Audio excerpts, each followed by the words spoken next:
On today's ChurchTechCast.com Q&A show, overlaying with ProPresenter, mirroring on Mac, and a church online strategy.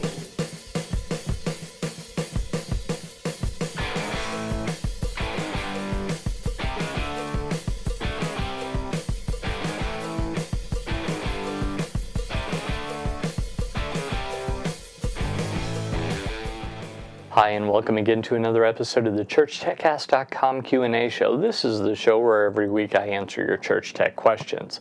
My name is Paul Allen Clifford. I'm your host, and I'd love you to ask your questions, so just do that below the video. Now, if you've subscribed for free by going to trinitydigitalmedia.com/subscribe, then there's no good way to leave it under the video. No problem, just head over to trinitydigitalmedia.com/CTCQA, pick a show there, and leave your comment under one of those shows.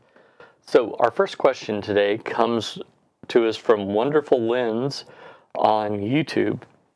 He says, "Hi Paul, our church is currently live streaming and we're using a live streaming host, Smith Media Group. We are currently not overlaying the sound lyrics, sermon points, etc. on the screen, but we want to. We are using ProPresenter 6 and have a Canon Vixia G10. We also have the Blackmagic Intensity Extreme.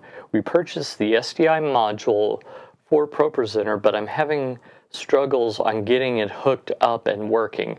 Do we need a Blackmagic deck link card to do this, or can we do it with the Intensity Extreme? If we need the deck link, do we also need to purchase a video switcher? In the future, we will have multiple cameras, so if anything, I would like to future-proof our investments. Do you have any advice on this? Any help would be greatly appreciated." Well, okay. So here's the right way to do it. The right way is to buy a video switcher, put everything into it, and then send that to your encoding computer or your encoding device. That's the right way to do it. It is theoretically possible to switch first, put it into ProPresenter, and then overlay the video on top of that. In fact, given that you only have one computer, that's a perfectly acceptable way to do it. The problem comes in that you're not going to want the video for your live stream going up onto your main screen. So how do you get by this? There's a couple of ways to do it, and it's all more money. So one way is you could try using the triple head to go and the multi-screen module and send the live view out one of the three. I guess you could use the dual head to go from Matrox as well. Send it to one screen and then not send that to the other screen. That would work. You could do the slave module and have two computers running it at the same time. You could have two volunteers running two computers at the same time. But no matter what you do, I really think that the right course of action is to go ahead, maybe start with the Blackmagic television studio switcher and then go from there. So that's what I'd recommend. Danny Thompson via email says, "This time I want to use ProPresenter 5 on Mac.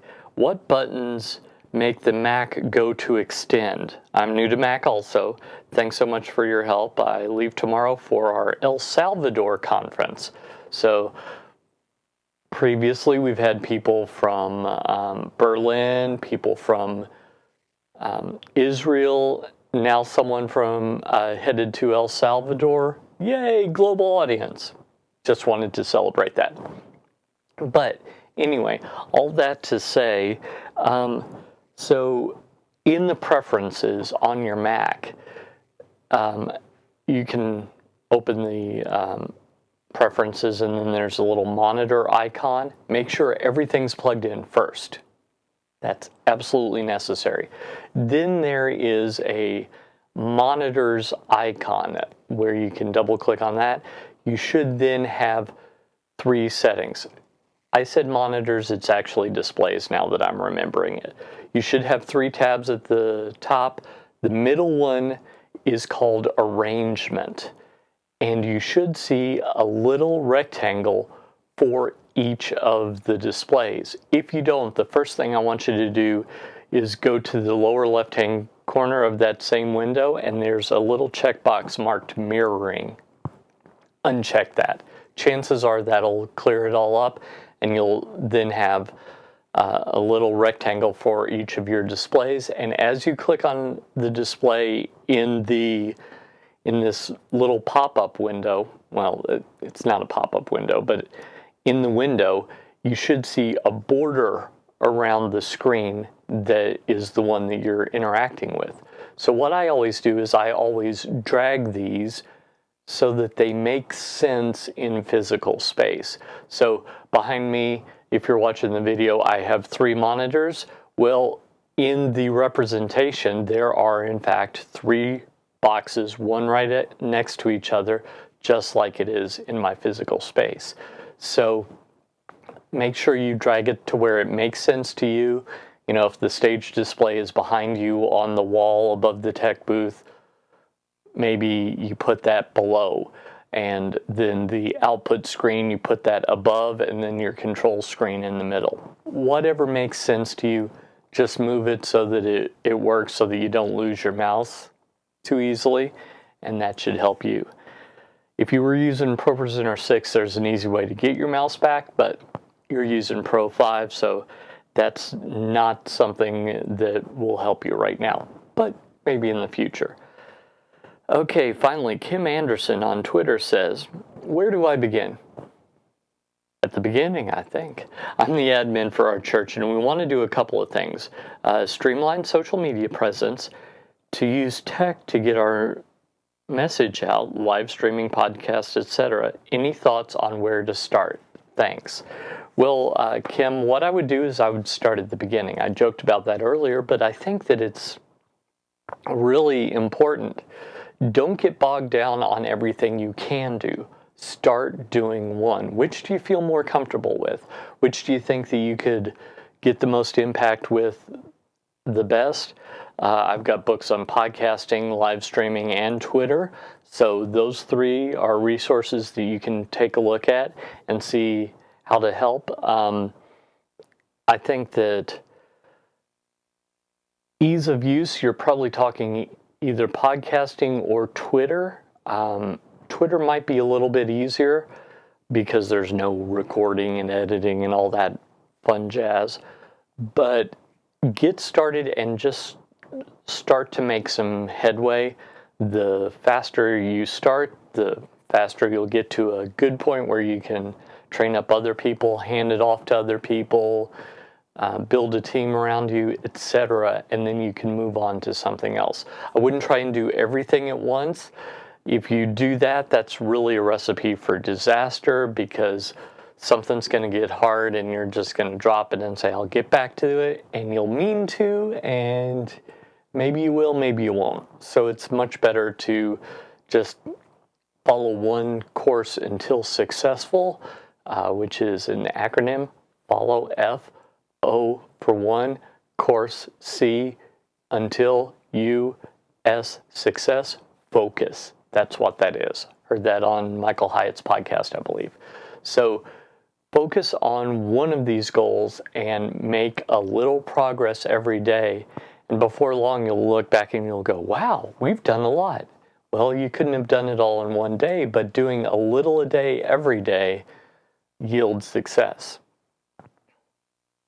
Well, I hope that helped you, and I hope that answered one of your questions. If it didn't, remember, head over to trinitydigitalmedia.com/CTCQA. Leave your question underneath one of those, or just leave your comment underneath the video if you're watching it on Trinity Digital Media or on YouTube.